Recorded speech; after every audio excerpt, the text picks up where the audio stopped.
After the dead of winter, St. Patrick's Day is a welcome sign of spring, a day for wearing o' the green, for the Irish and non-Irish alike. It's a celebration of the Emerald Isle's patron saint. But now it's time to separate St. Patrick fact from the blarney.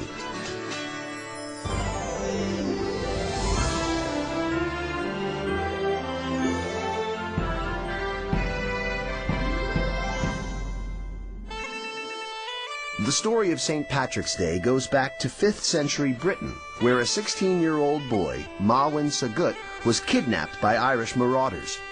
He remained a shepherd slave in Ireland for 6 years until a vision directed him to escape. Back home in Britain, Sagut had another vision beckoning him to help the people of Ireland. So he took his vows as a priest, adopted the Christian name Patrick, and in 432 AD returned to Ireland on a mission.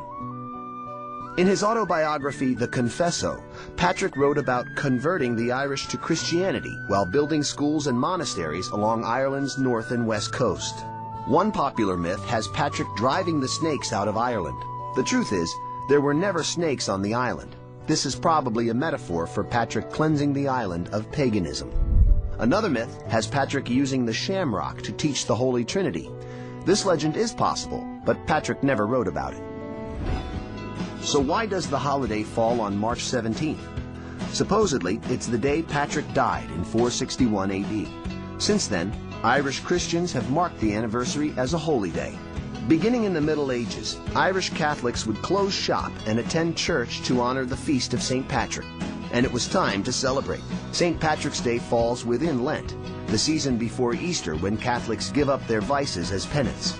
The Feast of St. Patrick was a one-day reprieve, when Irishmen could down a pint or two of ale.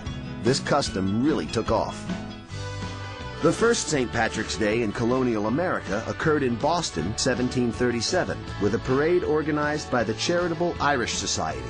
New York City followed in 1762. Today, New York's Fifth Avenue Parade is America's most famous, largest, and rowdiest St. Patty's Day tradition. During the 1840s, when Ireland was starving from the potato famine, millions were forced to leave. The mass migration sent Irish to Canada, Australia, and America. As the Irish settled in their new countries, they brought along old customs and invented a few more. In the United States, it became customary to wear green on St. Patrick's Day. Toward the end of the 19th century, the smell of corned beef wafted from Irish-American neighborhoods. The traditional Irish meal was boiled bacon and potatoes.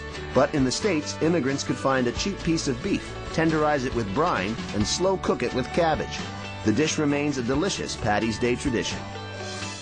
As the Irish in America gained influence in politics and culture, their exclusive holiday became a nationally recognized celebration. And it all began over 1,500 years ago, when a boy was torn from his family. Little could he know that his life would inspire parades, fashion, and yes, the hoisting of a few pints to toast his special day.